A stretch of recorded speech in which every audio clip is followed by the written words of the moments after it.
All right, thank you everybody so much for coming out tonight. Let's give one more big round of applause for tonight's incredible documentary.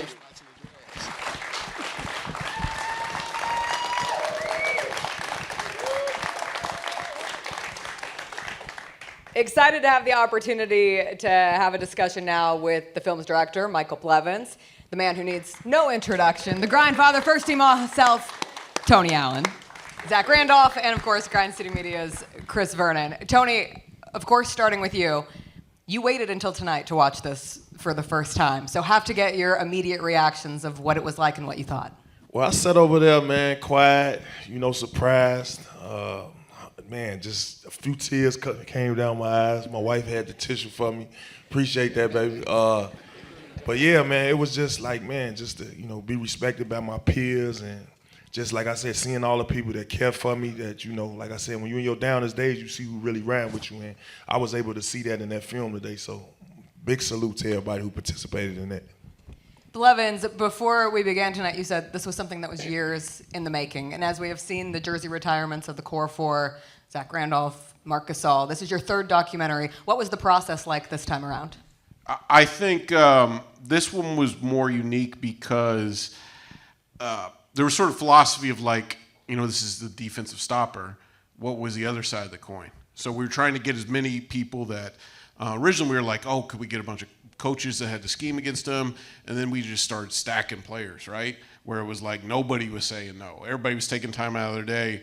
And it got to a point where it was like, there's one or two players, honestly, we cut out of it, and I'm not going to mention their names, but I would love to know. At some we'll point. tell it off air. Because it was just so many, right? Like it was like, and it was, I forget, we counted the amount of Hall of Famers in that, and there's not a lot of basketball documentaries that have that many Hall of Famers in it. Obviously Jordan's, and there's a couple others, but not that many. And I think it was important with this one. Because a lot was said when we announced the jersey retirement of like the unlikely jersey retirement, where it was, how many points a game you average for the Grizzlies? About 9. There's not a lot of those in the league. So that was a task we took on, is to explain why it was bigger than anything in the stat column. And with that, you had a player that really didn't care about how many points he scored. Was willing to do whatever it took. So this one was more focused on like his story, because you knew a little bit, you didn't know a lot, but it could be more focused on him because there's a duality of that, where it's like this unheralded guy. Let's focus completely on him, not so much the history of the time. Like we weren't breaking down every year and stuff like that, but the kid from Chicago, kid that grew up in Loden Homes, that made it big in Memphis. That was kind of, the through line for it. Zach, at this point, you've known Tony 20 plus years, from teammates to friends to podcast partners at this point. What was it like for you to get to see his story through this kind of format? Man, it was great. Just knowing the story, been knowing him for a long time, being familiar with the story, even before I met him. So just seeing this bring back memories, just, shows the good in a person, shows that, you can be resilient and you can still be loved by people. You can make mistakes and you can still have second chances, because same thing with me. So just seeing that and seeing it through the lens, Mike did a great job. Like I said, it had tears coming out my eyes too. So just seeing that, man, it put more respect, just shows, more respect on the Grindfather and, man, the things he went through. And it ain't no better person to receive this. So, much kudos. Okay, so we've gotten tears from Tony, tears from Zach. Chris, did we get tears from you? But truly, going from you're in the all heart grit and grind sweatshirt, the emotions that come from getting the opportunity to see this man who started, you were a fan, you're a media member, and now he's your friend, and getting the opportunity to have this moment. Honestly, like just watching it, and I've talked to him both on the air and off the air, I still can't believe all of this is happening. I really can't. I can't believe that. I get chills thinking about it. Like if you could go back in time, like it's a capsule in time of when all that was going on and how much everybody just totally fell in love with him and Zach and the city and that whole experience. And then to see it now being like getting to relive it like 10 years, 15 years later. And the idea, I mean, Desi will tell you, I was talking to her on Friday and I said, this jersey retirement's coming up. I said, this documentary thing's coming up and this jersey retirement. And of course, she's got 100 million things on her plate dealing with it. And she'll tell you, this is what I told her at the end. I said, I know you've got all these people and you're on the phone all the time and you're planning all this stuff and it's just totally overwhelming. I said, but this stuff is forever. It's forever. It's like that's to me what I get filled with when I'm watching the documentary or when I'm thinking about that jersey retirement. I said, and I told her, I said, we're all going to be dead and gone one day. We're all going to be dead and gone one day.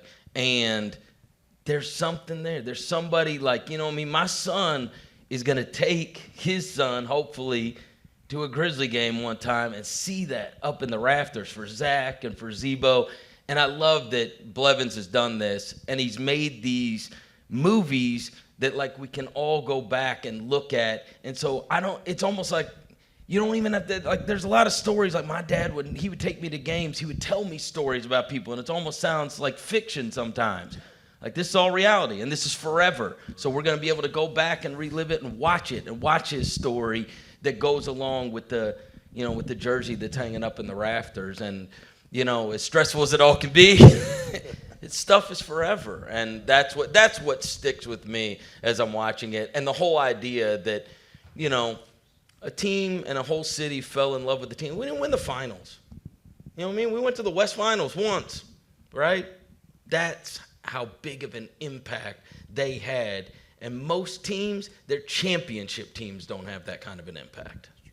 The impact is so real. And one of my favorite things was listening to your kids react to the documentary, laughing. The Cranberry Juice song is a bop, and I'm glad that it will forever be remembered, as well as your storied career here in Memphis and beyond. I'm curious, when Blevins comes to you and says, we're making this documentary, and you get to think about, wow, this is going to be my story that's out there forever. What was the most important thing for you that you wanted to make sure was included in this story?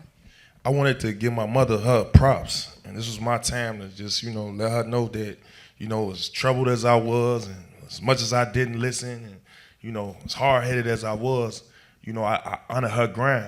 I knew what she was working for. I knew what she was going to school for. I honored it. But in the meantime, between time, it's like I want to be outside. But I'm glad you got a chance to come to my neighborhood. I was excited about that, and seeing one of my neighbors named Pud, she don't get enough credit neither. Like, it be times where I'm wearing the same jeans down it the whole week, but one thing Pud will do is she'll be like, bring your clothes over here, I'll wash them. So you won't have no excuse of you not going to school. And she always kept me out of trouble. They get to doing all type of wild stuff in the neighborhood. Come sit in here for a while. They about to start shooting outside, or it's something about to happen. She always kept over me, you know what I mean? And my mama said in the documentary, we'll watch her kids, she'll watch her kids. It was like a family thing, and man, one thing I wanted to do was put my neighborhood on the map, because one thing I always do is go back, and you know what I'm saying? It's the same thing going on, but wherever I could touch and reach and let them know I'm still him, it was a great feeling. I love that. Blevins, take me through the process of going back to Chicago. Obviously, as you're building this, Chicago to Boston to Memphis, but taking Tony back and the importance of going to some of those places. Yeah, it was one of the first big shoots we did, because we interviewed him next door at the Orpheum in June, I believe. And then May, we went back. It coincided with the scouting combine that was going on, and Tony was doing GCM work there. And we had a call, me and Tony, a day after Vernon, like an hour or so afterwards, and we spoke for like an hour or two of who's this? Who's this person? What school is this? What happened here? Who should we talk to? And it's funny, and I think me and Desi had a conversation about it before, is a lot of the people we talked about, I would throw out to Tony and be like, hey, we're going to ask this person. And it would be like an NBA player, and he'd be like, I don't know, you don't have to ask him. But it was kind of like he didn't want to, impose on them. And then we'd ask the person, and the person's Klay Thompson. So I remember once you were like, Klay Thompson, you don't have to. Klay Thompson gave one of the best interviews I've ever heard him give. And he was short on time, but was willing to like go over his time and everything with that. And I think like we talked about your high school coach, and you were unsure if he would do the interview. He was more than willing to do the interview. I think one of the things about Tony that I realized in it, not just how humble he is, but like to an extreme level, where I think the Waterworks will be coming out on March 15th because I think everybody's going to show how big of a deal he was to Memphis on that date. And hopefully we did that in the film. And yeah, going back to Loden Homes was great. And then discovering that Juwan Howard lived there. I didn't know that going into it. He donated the court, not just the court, but like a playground and everything. And it was important to tell that part of the story, to start off with, because I think sometimes in films like this, it talks about how rough stuff was and not the good stuff or the battle against the rough stuff like Pud, you described, did. So I think the stuff Juwan Howard did, how Loden Homes was, I think that was really important that we told that part of the story. You mentioned the impact in Memphis, but the impact beyond. And Tony, early on in the documentary, you say, I want to be remembered as one of the best defenders of all time. And then to sit and get to watch Kevin Durant, D. Rose, Kyrie, Dame, C.J. McCollum, Steph, Clay, all your guys in Boston, all your guys in Memphis, proceed to go on and on about how you are one of the best defenders they ever have seen. Just how much does that mean to be able to sit back and listen to the appreciation at this point? It's very flattering, because everybody ain't signing up for that job. You know, a lot of guys want that 5, 4, 3, 2, 1 highlight. Me, on the other hand, I want to stop that highlight. You know what I'm saying? I had that mentality. In my body of work, it was me transitioning my game. Like, because at one point in my career, I thought I was the 5, 4, 3, 2, 1 guy. And just having to make that transition, put the work in the weight room, listen to my trainer, shout out Drew Graham, Drew Graham in the building, y'all. You know, at first me being in the league, I didn't understand what the hell the training room was for. You know what I'm saying? And as I got older from that injury, I knew I had to take better care of my body. And that was my mindset. Take care of my body, be in the best shape, and be prepared. And being prepared is being ready to go out there to perform. And just to hear all those guys, even Zebo, say what he said, he understand the grind, 'cause he was right there with me. But just to see our opponents that we faced throughout the years, you know, get on there and speak for me, man, it was very, very flattering, man. I enjoy watching. The D. Rose one was really important, and as I was trying to formulate a way to use it, because we were discussing D. Rose, I talked to him in the locker room last year about it. And honestly, he gets the most credit in terms of the story and me asking Tony to be as open as he was, and Tony obviously being as willing, because D. Rose is like, you got to tell the whole story. He told me in the locker room, he goes, you got to tell the whole story. And when we're discussing like logistics about getting him interviewed and stuff, because obviously he's recently retired, you know, I was texting D. Rose, Tony was talking to him, and I was like, hey, when you go over there this weekend, because y'all hang out all the time. I don't think people realize that. Like, their families are like best friends. I was like, hey, can you know, see if he can do it or whatever? And Tony's like, I don't know. Like, do you really need D. Rose? And I go there. We go to his house. We interview him for an hour and a half. And the big thing he said to me is like, I've never told Tony any of this. So, like, I think he just viewed it as like, that's the famous guy that's friends with my brother, not this guy that looked up to him all those years. And the special part about that, like when I'm around him, we don't talk about none of that. We talking about a whole nother mindset. As he say, macro, but more so than anything, man. That's at one point, you know, I didn't know that I was having that type of influence on him. I didn't know that, you know, he was actually looking up to me, because I'm looking at my little brother like, man, if y'all don't get y'all little ass over there somewhere. That's how I was looking at it. I didn't know he was gonna grow to be a mega star.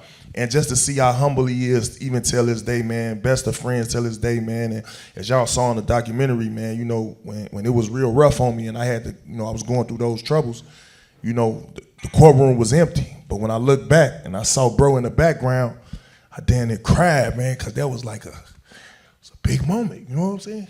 Everybody, man, they'll kick you. Bro came through, you know what I'm saying? So real big shout out to Pooh, man. That's my dog for life.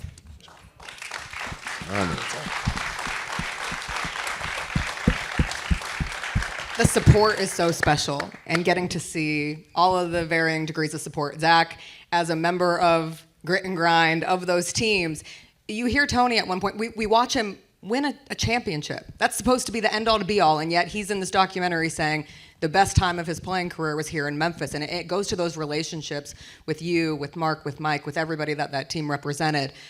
What was so special about that group and the bonds that have continued onwards and seem to stand the test of time? Just the bonds, like you said, just the guys that we're more than just a team. You know what I mean? We were like brothers. Did everything together. On the road, we always go eat. You know, we always spend time together. So just having that bond, and it was more than basketball with us. So The best use for a growl towel. yeah, Little Liddy. Liddy.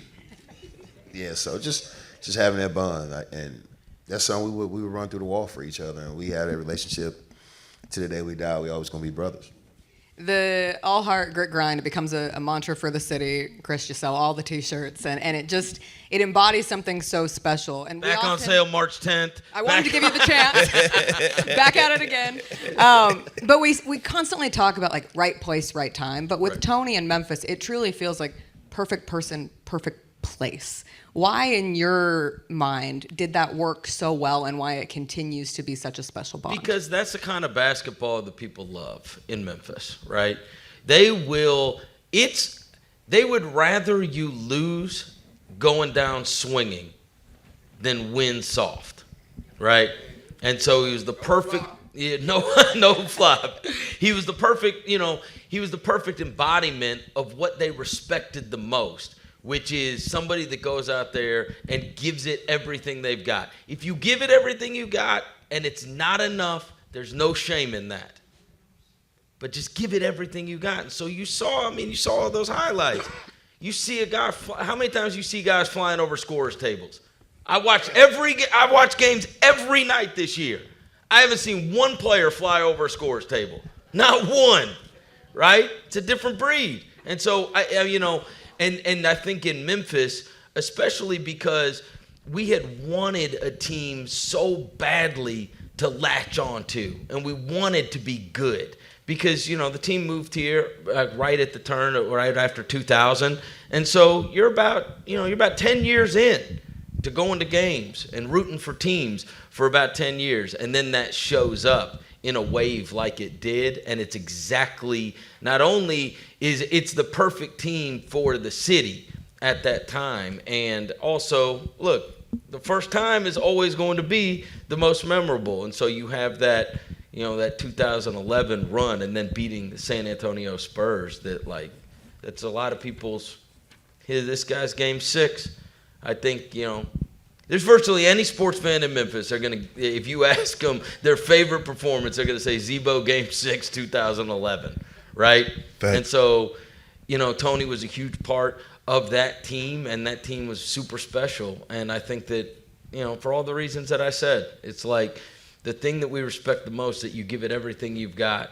We'll live with it being not enough, but you left it all out there. And so he was the embodiment of leaving it all out there every night. Tony, one of the things that's so cool is the connectivity you still have, both you and Zach. I was listening to an interview that Jaren Jackson Jr. did during All-Star Weekend, and he touched on the uniqueness of the culture here in Memphis and being able to be an ambassador. Jersey retirement can sometimes be a homecoming of sorts, and there'll be an element to that, but you're here. You're courtside. You're on Vernon's podcast. You guys are around the team. Just what does it mean to you to go back and watch those moments in Memphis and understand that wasn't just a brief point in your life? This is your home, and the people love you so much. Yeah, from day one coming here and understanding that, this is where I want to be, it was like I knew that coming in. And sometimes you question a lot of things, but when you know. And it was on me to just come in and give 110%. I didn't want to cheat, not one day. And each day and each practice, each interview, each community event, I wanted to give it my all. I didn't want to come in and be prima donna, high security, and I want to sign every autograph in it. I want to take every pitch in it. I want to give everybody that moment, and that was just part of me. And when it was over with, hell, I still didn't want to leave. My favorite thing was, as I'm editing it, I'm going through all this community stuff, right, which is a lot, and I see that basketball clip where he's like, the kid's like, Tony thinks that they played one-on-one before, right? Yeah. And then I'm going through more community stuff, and then I see the kid again, and I'm like, oh, this is awesome. And then I'm like, holy shit, Tony remembers the kid. And as a filmmaker, that's like an amazing thing. And that kid's at games all the time now. He was like a member of the Claw Crew. You see him at games all the time? So I mean, I think that is something Tony and Zebo had, where it was such a unique connection to the city. They would do these events, and they would just start remembering people. You know what I mean? Like you would see the same. I mean, I'm sure Zebo can attest to it. You would see the same people every year at the turkey giveaways and stuff like that. So you don't have that in other markets.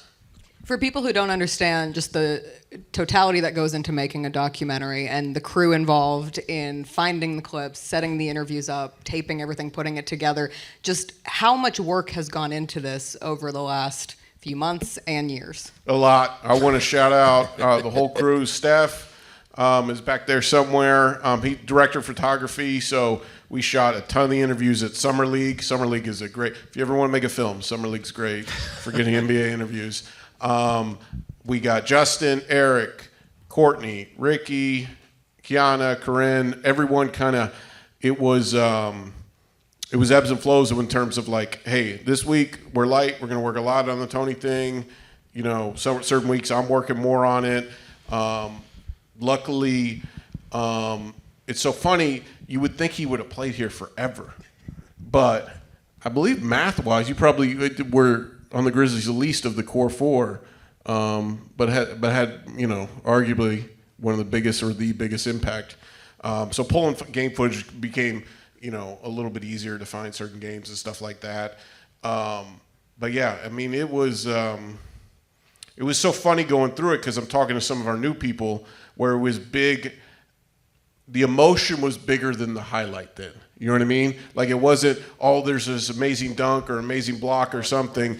It was like this moment in time in the games. Zebo got a rebound. Tony got a steal or saved the ball. And in the vacuum, it might not be this miraculous play. But the way you can tell it's a miraculous play, which is my favorite shot somebody before us got here, is when we're talking about Tony guarding Durant. You see in the background, the guy, I don't know if somebody else sees it, but I know who the guy is, holding a sign about the Grindhouse. And Durant just looking disheveled, just, you know, Tony just shut him down or something like that. And you just see the crowd. And I remember the play was like you got just a simple stop or something like that, but it's pandemonium. And I think that air kind of was kind of like that. It wasn't about necessarily, it was about moments, you know, that connected with the city as opposed to like highlights or anything like that. Before we wrap up, Zach and Chris, I did want to ask you, as you both work with Tony in the media space now, the Out the Mud podcast. And Out then the also Mud, man. Make sure Tuesdays y'all with subscribe. Tony on Grind City Media. You're watching this. Low-key, Tony, you were one of the funniest players we've ever had in the NBA, and the showmanship and everything that goes into it. Did you ever anticipate that your teammate, your friend, would shift into this media space, and how have you seen him attack that similarly to how he used to attack his playing days? Oh, man, this is great. Yeah, he good at it. I mean, he get a lot of snaps and clips, so I'm learning from him as we go doing this Out the Mud podcast. But I think, for him, he's got so much knowledge of the game that he should be on the First Take or ESPN because. No. Wait. I don't want to lose him. Hold on, let me stop. Stop giving him ideas. You're right. Okay. But no, he got a lot of knowledge of the game, and he's very good. With the game, and he knows both ends. So I can see a future in this for him. Oh, I knew. I mean, he was a guest forever. And obviously, I tried to wrangle him as soon as his playing career was over. I tried to wrangle him in to being a part of what we were doing because, they were talking about, what's he going to be after. I worried about him, right? Like, what is life after basketball going to be like? Like, he's going to need something to do. And he has such a great, there are very few people that are as funny as him. There's very few people in my life, and I laugh all the time, that have made me laugh like he can make me laugh. So anybody that's that funny and willing now, he just keeps getting better and better and better at it, especially with the thing he's doing with Zach now. I mean, a guy with that big of a personality, he was made for that. He just needed to figure out that that's what he was made for, right? And channel that stuff because, yeah, I think he's great at it. Well, that brings us to a final, very important question. Are you bringing the haircut back for Jersey retirement? Man, that haircut. Come on with it. One Yes, thing yeah. about that haircut, you saw I kept the ears. You saw I kept the ears. And just speaking on that moment, I won't be bringing the haircut back, but I would say, man, during that time, you know, I just felt like the wave was so big at the time, and I thought everybody was behind the Grindfather on that. Just to know these brothers had hee-hees and ha-has about that, man. But I ain't gonna lie, I would do it again, man. They put me back in uniform, I'll do it. Let's just say that. By the way, my other favorite funny story from there is the cell phone and the tights thing, because he tried to tell the story on Vernon's show like 2 weeks ago, and Vernon and Devin and them just kind of glossed over it because I don't think y'all thought it was true. Like when he was talking They about think I cap a lot Oh, too. no. Trust me. They Trust always me. think I'm capping, man. Trust me, my phone rang that day, and it was, I'll censor myself here, but it was Chase Budinger, and I called somebody in the front office, and I was like, you have got to call him now. It's like this guy is losing his mind. Like he's just seen in the newspaper that he thinks he's getting traded for Chase Budinger. I mean, he was so mad about that. The other thing, and this didn't make the movie, I will give credit, and Lionel Hollins, who's here in the crowd, great coach. Train, Hollins, shout who out to was Train in amazing the building, man. documentary. Big shout out to Train in the building. Responsible for me breaking one of the biggest stories that I ever broke, which was that Marc Gasol won Defensive Player of the Year. And I owe that because they got off a plane, and Lionel grabbed him aside and pulled him aside and put his arm around And him. told me He I said, didn't win I the just want award." to tell you that Marc Gasol won Defensive Player of the Year. Phone rings. Hey, my heart dropped. I'm about to go on the air. Phone rings. He goes, man, they just told me Marc Gasol won defensive. I said, who told you? And he said, Lionel, man. And I said, hold on now. I said, are you sure? And he's like, yeah, man, he just told me that, right? Probably got the best defensive effort out of him in the history of the world. And so I said, Tony, I said, nobody knows this. And so you could go back. I tweeted it. Yeah. Sources. Sources, Marc Gasol is going to win Defensive Player of the Year in the NBA. Hilarious. Absolutely hilarious. Yeah, Mind games from Lionel. Yeah. And obviously, you know, you saw Mark still talk about it. Mark still has to talk weirdly about that Defensive Player of the Yeah, Year. he do. Because he knows how I bad need Tony- the award. I He need know to you send it to me. I need that award, man. Yeah, he got the ring. He might send the award, man. Right. I could listen to you guys tell stories all night, and I know everyone out there could as well. We do have to wrap up, but Tony, next week, your jersey will go up in the rafters at FedEx Forum. What are you most looking forward to for next weekend? I'm just looking for, just everybody, that was part of that movement to be there. Obviously, Coach Lionel Hollins, Drew Graham, I need you to be there. I mean, just Pete, Fish, that whole movement, man. It was some that was real, man. I just want to see a lot of people that played a part in it that really don't get their kudos. And I see a lot of ushers that still here to the day, to that time, man. Big salute to them, man. Like I say, from the janitor to the executives, man. I want it to be all heart, man. That's an all heart day, and I'm just looking forward to just give my flowers and, grinding it out, That's what it is. All heart, grit, grind All forever. heart. Give it up for the Grindfather. Shout out to Al Gossett, too, man. Big shout out to Al Gossett, man. Real appreciate that, man. I really do, man. Big shout out, bro.